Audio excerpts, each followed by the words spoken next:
आज आपको लगातार हम आम जनता की बात आपको पहुंचा रहे हैं। किस प्रकार से अयोध्या में जब प्राण प्रतिष्ठा हुआ है उसके बाद से पूरा देश, सिर्फ उत्तर प्रदेश नहीं पूरा देश राममय हो गया है। सिर्फ आपको आम आदमी से बात कराएंगे क्या कुछ सोचते हैं मंदिर को लेकर के, प्रधानमंत्री मोदी को लेकर के। अपना परिचय दीजिए सर। मेरा नाम हुआ झा जी। क्या कहिएगा आज जो प्राण प्रतिष्ठा जो हुआ ये हिंदू को सबसे बहुत गर्व का दिन है सर।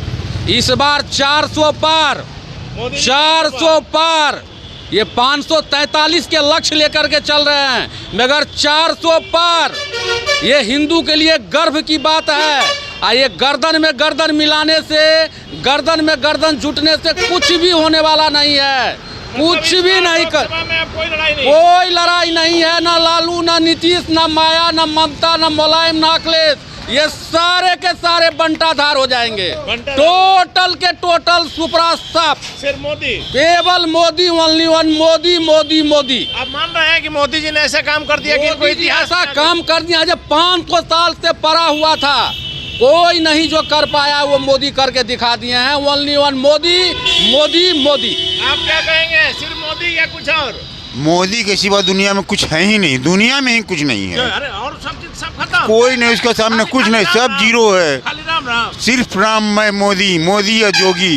तो जैसा कि झा जी ने कहा कि इस बार कोई लड़ाई नहीं, तो जो बताएं हम भी तो ही कर रहे हैं, सिर्फ जोगी या मोदी 400 बार।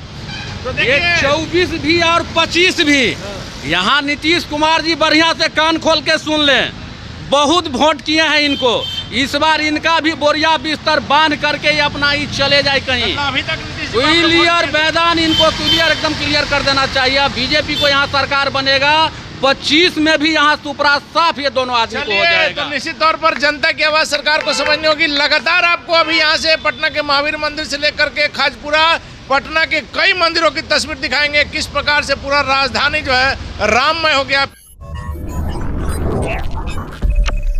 नमस्कार, आप देख रहे हैं ब्रेकिंग बिहार। अभी हम हैं पटना जंक्शन के हनुमान मंदिर के सामने और आज जिस प्रकार से पूरे देश में माहौल बन गया है, पूरा देश जो है राममय हो गया। राम भक्त, हनुमान भक्त हमारे साथ है। जसराज जी, कैसा लग रहा है? देखिए, अब तो आज तो एक उत्सव का तैयारी हो रखा है और सारे लोग उत्सव मना रहे हैं, तो जाहिर सी बात है कि इससे बड़ा और इससे अच्छा तो कभी हम लोग को लगा नहीं था जो आज हम लोग देख रहे हैं। 100 साल बाद, 500, लगभग 500 साल के बाद ये संघर्ष है और हम लोग सौभाग्यशाली हैं कि इस जनरेशन में हम लोग इस चीज़ को बनते हुए देख रहे हैं। उतना बड़ा बलिदान, उतना बड़ा चीज़ जो उस समय हिंदुओं ने लड़ाई लड़ी है, उसका परिणाम आज अयोध्या में जो माहौल है वो तो सब जगह पटना में भी नजर आ रहा है। बिल्कुल आएगा, वो तो पूरे देश में आ रहा है। पटना में तो दूर की बात है, ये तो पूरे देश में कोने कोने में नजर आ रहा है, क्योंकि ये पहली कदम अखंड भारत या हिंदू राष्ट्र की है जो आज इस तारीख को रखी जा रही है।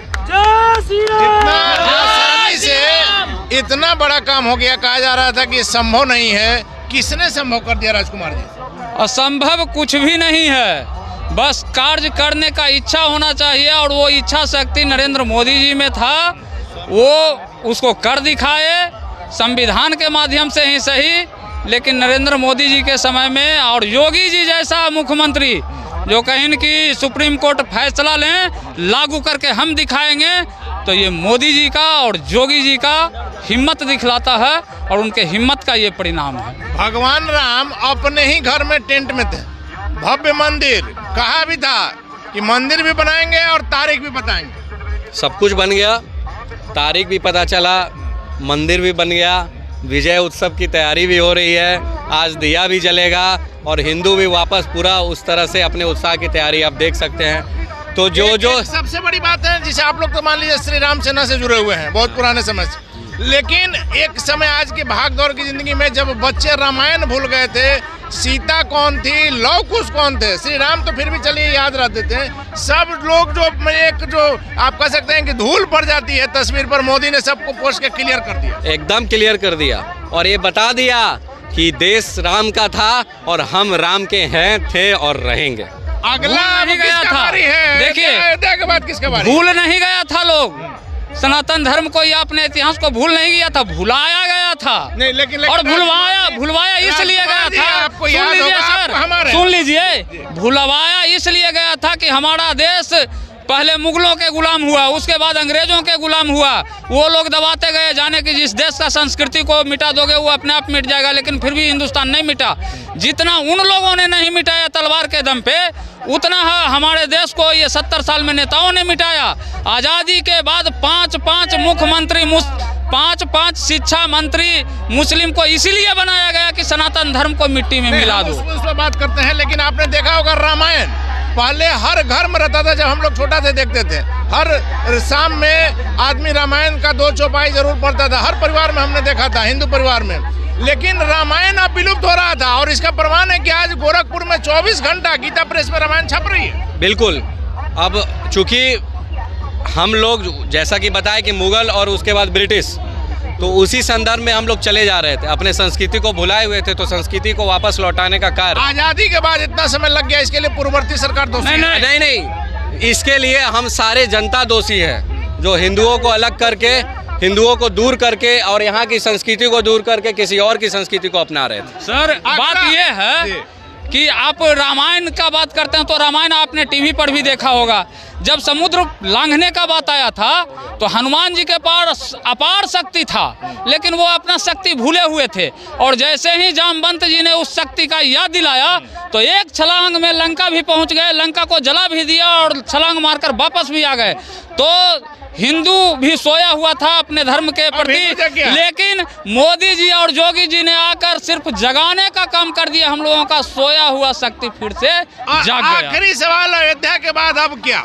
अयोध्या के बाद काशी के बाद रामलला तो आ गए हैं, नंदलला को लाना है। अयोध्या के बाद अब और जगह जहाँ है वहाँ सब जगह क्लियर हो जाएगा, साफ है, वहाँ खुदेगा। खुदेगा तो जानते हैं ना, पूरा 10 साल में सब कुछ क्लियर हो जाएगा।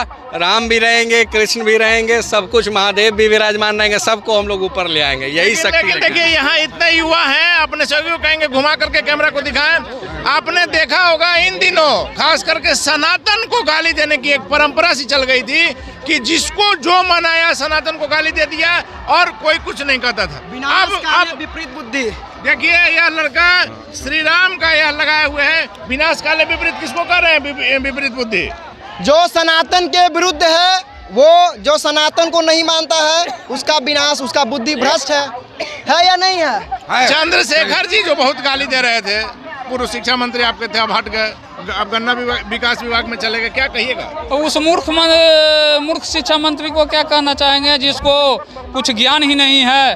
वो हिंदी के बारे में जिनको जानकारी नहीं है, एक शब्द के अनेक अर्थ होते हैं। वो शिक्षा मंत्री को हम कई चैनल से चैलेंज कर चुके हैं कि वो मेरे एक दोहा का खाली भावार्थ बता दें। कनक कनकते 100 गुनी मादकता अधिकाय, एक पाए बौड़ाए जग एक खाए बौड़ा। इसका ही वो बता दे, बस समझ जाएंगे कि वो शिक्षा। लेकिन इतना तय है कि अब सनातन को गाली देने वाले को जनता बर्दाश्त नहीं करेगी। कैसे बर्दाश्त करेगी सर? बर्दाश्त करने लायक नहीं है। एक चीज जान लीजिए कि भगवान श्री राम के समय भी रावण विरोध करने वाला था, भगवान श्री कृष्ण के समय कंस विरोध करने वाला था, पृथ्वीराज चौहान के समय गद्दार जयचंद था। तो उस समय तो एक गद्दार जयचंद था, आज हजारों के संख्या में नेता लोग भी गद्दार है, जयचंद बना हुआ बैठा है। चलिए, निश्चित तौर पर प्रधानमंत्री मोदी जो हैं, आज हिंदुस्तान में उनकी जो भूमिका हो गई है उसको देख करके, आज ही की जो स्थिति है उसको देख करके कहा जा रहा है कि इस बार प्रधानमंत्री मोदी 400 पार। सिर्फ राम मंदिर के मुद्दे को लेकर के प्रधानमंत्री मोदी के टक्कर में कोई नहीं है। और राम भक्तों का, श्री राम भक्तों का यहाँ कहना है कि सिर्फ अयोध्या ही नहीं, अभी तो यह झांकी है, पूरी फिल्म अभी बाकी है। आगे आगे देखिए क्या होता है। फिलहाल आप बने रहे हैं ब्रेकिंग के साथ।